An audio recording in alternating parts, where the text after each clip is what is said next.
Rapaz amado, hoje estou aqui para gravar mais um vídeo. E o vídeo de hoje vamos falar sobre o Fundo Imobiliário de Papel da Mauá, o MCCI11, um dos queridinhos da Bolsa. Vamos trazer as suas principais informações do seu relatório gerencial, que está extremamente atualizado, já saiu de julho. Vamos trazer as suas principais informações na Word e no final do vídeo eu trago a minha opinião, lembrando que nada que aparecer nesse vídeo é recomendação nem de compra nem de vendas de ativo. Então, sem mais delongas, vamos para o vídeo.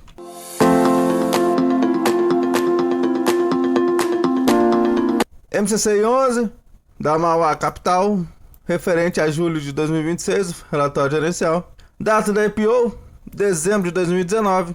Gestora, Mauá Capital, Real Estate. Taxa de gestão, 0,80 ao ano sobre o patrimônio líquido do fundo. Taxa de administração, 0,15 sobre o patrimônio líquido do fundo também. Então, aqui ele tem uma taxa de 0,95% ao ano. Aqui, independente do valor de mercado, vai ser 0,95. Apesar que geralmente o MCCI11 geralmente roda acima do valor patrimonial, então aqui não acaba sendo muito desvantajoso para o cotista. Tem a amada e querida taxa de performance, 20% sobre exceder 100% do CDI. Ele é predominantemente, vamos ver, indexado a IPCA. Se ele fosse indexado a CDI e com a taxa de performance a CDI, aí seria sacanagem. Então ele tem um total de 125 mil cotistas, um patrimônio líquido de 1,5 bi ou R$ 93,81 por cota. Ele está com a cota no fechamento desse relatório a 94,41, então está com a cota a mercado acima da cota no patrimônio líquido. A liquidez total do mês 114 milhões. Isso dá uma liquidez média diária de 5,4 milhões, então uma boa liquidez. Seu último dividendo, R$1 por cota. E esse valor dá um dividendo yield analisado de 13,5% ao ano. Ele anuncia no 8º dia útil e paga no 13º dia útil de cada mês. Aqui ele traz o comentário de gestor, mas antes de irmos para o comentário de gestor, vamos dar uma olhada lá na Word, suas principais informações hoje, no dia que estou gravando esse vídeo, dia 28/7. Hoje, no dia que estou gravando, está com a cotação a R$ 94,45, um PVP de 0,99, então está levemente descontado. Um dividendo yield dos últimos 12 meses de 12,31%. A vacância negativa, né? Zerada, já que ele é um fundo de papel, não tem vacância. Só tem vacância em fundo de tijolo. A alavancagem bruta também está zerado. A liquidez média diária, a Word pega em comparação aos últimos 2 meses de 4,6 milhões. A volatilidade dos últimos 12 meses de 11%. A variação percentual positiva nos últimos 12 meses de 17%. Sua cotação mínima dos últimos 12 meses de 78,51, a sua cotação máxima 97,39, ou seja, está mais perto da sua cotação máxima do que a sua cotação mínima.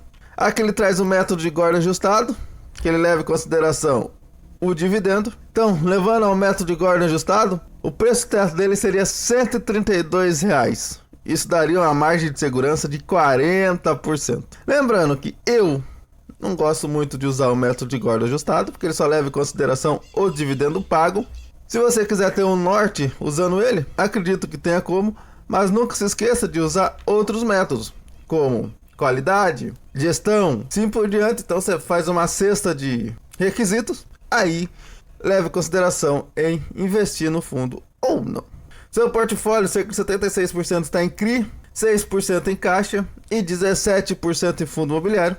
Aqui na ordem está com um valor patrimonial de 94,84, patrimônio líquido de 1,6 bi, ou seja, está um pouquinho maior do que no relatório, né? E seu número de cotistas também está menor do que no relatório, 124.900. Antes de voltarmos para o relatório, eu venho aqui pedir que você se inscreva no canal. Se você é novo aqui, seja bem-vindo. Deixe o like, ativa as notificações, deixa o comentário sobre o MCCI11, se você tem ele na carteira ou não tem, e o motivo de tê-lo ou não. Então vamos aqui para o comentário de gestor. Aqui ele destaca, né, que pagou R$1, deu os 13,5 de yield analisado, né, levando em consideração a cota do fechamento do mês de 94,41. Que ele destaca que ao longo do mês ele teve 2 novos CRIs, então ele aumentou a posição em 2 novos CRI que já estavam na carteira. O CRI Pirelli, com a taxa IPCA 8,35%, cerca de 68 milhões. E o CRI Drutalog, com a taxa de IPCA mais 9,5%, cerca de 31 milhões, ou seja, aqui tem 2 pontos de atenção. Esses 2 CRI que ele aumentou a posição já está entre o top 3 CRI da carteira. Então ele aumentou mais a exposição ainda. Nós vamos ver que ele está com quase 10% de exposição nesses dois CRI. Então aí é um ponto positivo. A partir de 10%, pelo menos no meu método de investir, já liga um sinal de atenção. Quem destaca que está com 100% dos CRIs da carteira permanece adimplentes. Aqui ele reafirma que o guinda-se para o segundo semestre vai se manter entre 90 centavos e R$1 por cota. E aqui ele traz que a gestão acredita que será possível manter a entrega do semestre no topo da banda, ou seja, continuará pagando R$1 por cota até o final de 2026. Que ele traz a composição do resultado do mês. Ele teve um resultado líquido de 98 centavos por cota e distribuiu R$1, ou seja, teve que usar 2 centavos da reserva acumulada, ou seja, saiu de 11 centavos para 9 centavos de reserva acumulada. Se ele manter usando esses 2 centavos, ele ainda tem como manter esse R$1 por mais uns 4 meses. Que ele traz liquidez, nós já vimos lá em cima. Que ele traz distribuição de rendimentos, nós podemos ver que ele vem mantendo esse R$1 desde julho de 2025, então já vai para um ano pagando esse R$1. Aqui ele traz demonstrativo de resultados, a famosa DRE.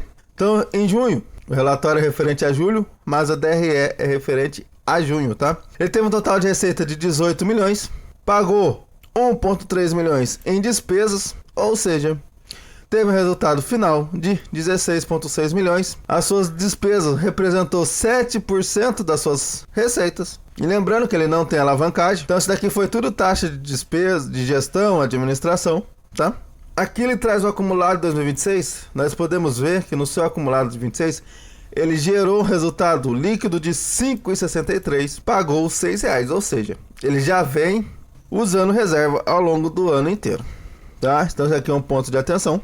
Ele vem distribuindo mais do que vem gerando. Então seu FFO Yield está menor do que o seu dividendo yield.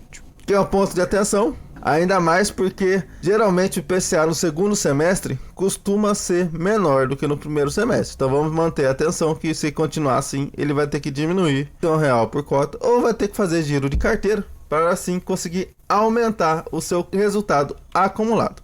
Distribuição por classe de ativos. Tem cerca de 82% em CRI, 5% em alocação tática, 12% fundo imobiliário e 1% em caixa. Nós vimos lá na ordem que a ordem juntou essa alocação tática e o caixa, tudo no caixa, que deu 6%. Para o indexador, 95% a IPCA, 5% a CDI.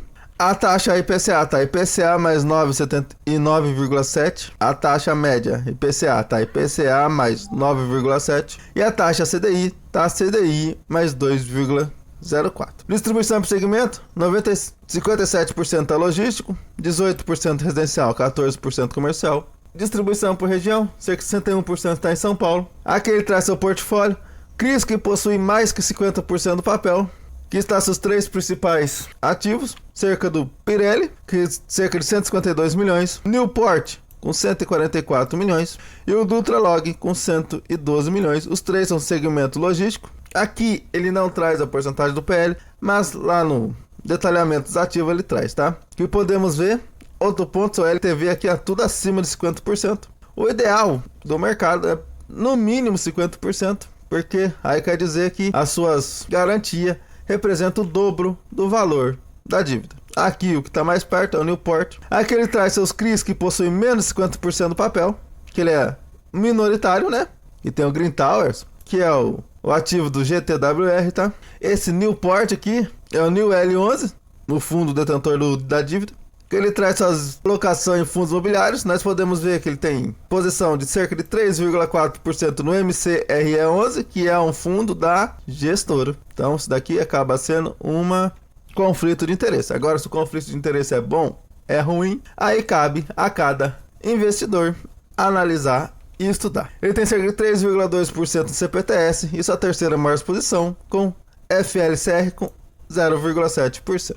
Quem destaca que o MCCI11 fechou o mês com uma alocação de 135,8 milhões em fundos imobiliários, cerca de 8,5% do PL. Desses 135 milhões, 54,8 milhões está no MCRE, que representa cerca de 3,4% do PL do fundo, não da porcentagem dos fundos imobiliários. Aqui ele já traz seus ativos de crédito em detalhamento, ou seja, aqui ele consegue trazer a porcentagem do PL. Que é a principal exposição, CRI Pirelli, é um ativo AAA, representa cerca de 9,6% do PL e tem a taxa de IPCA mais 8%. Então, a taxa, no meu ponto de vista, hoje, levando em consideração a taxa de juros, seria uma taxa high grade, tá? O CRI Newport representa 9,1% com a taxa IPCA mais 7%. Seria tranquilo de pagar, que está abaixo do quanto está cobrando a NTNB hoje. E o terceiro, CRI Dutralog, representa 7% do PL, com a taxa de IPCA mais 8,5%. Então, na minha visão aqui, as taxas é tudo tranquilo de pagar, mas devemos ficar sempre esperto, tá?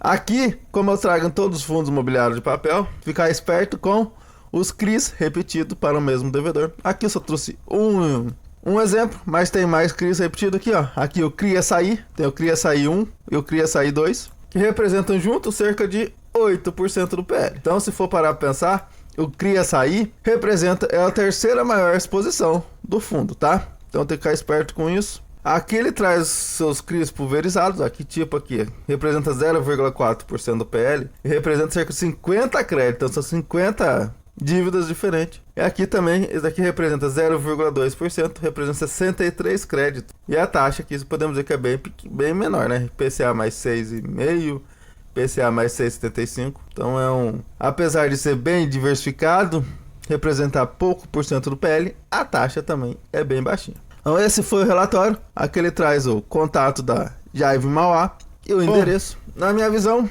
ele está no limite de investível, né? No meu modo de investir, por causa do PL. Lembrando que eu não invisto em ativo de papel acima do VP. Ele está 0,99. Ele raramente fica abaixo do seu VP.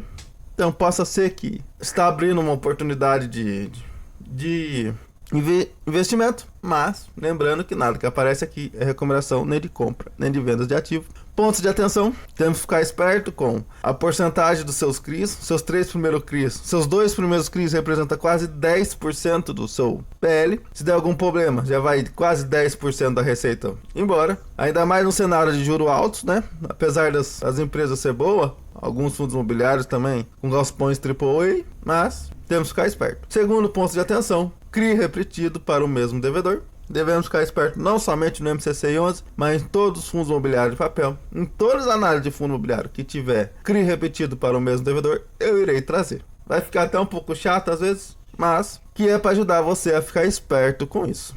Não é algo exclusivo do MCCI? Não. Muitos outros têm. Por exemplo, o queridinho da bolsa, o KNCR11, também tem com a Brookfield. O Vigir também tem com a... Esqueci o nome da empresa. Se você lembrar o nome da empresa, coloca aí nos comentários. Mas também tem quase 20%. Então tem que ficar esperto, porque juros altos, por melhor que seja a empresa ou o fundo imobiliário, não estão salvos de ter algum problema. Então, na minha visão, um ótimo fundo. E dar de parabéns pela rapidez do relatório. Tem alguns pontos de atenção. Tem a amada e querida taxa de performance, né? Faça o seu trabalho de casa, estude direitinho, se você quiser colocar ele na carteira. Eu não tenho, por na minha visão, ter outros fundos com risco-retorno melhor. Esse foi mais um vídeo do Dividendos para a Liberdade. Que Papai do Céu abençoe a vida de todos. E nunca se esqueça, Jesus te ama e eu também. Não se esqueça de se inscrever no canal se você é novo até aqui e não foi inscrito. Deixa o like, ativa as notificações, deixa um comentário sobre o MCCI 11 ou até mesmo alguma sugestão de conteúdo. Eu sou o Joe e até a próxima!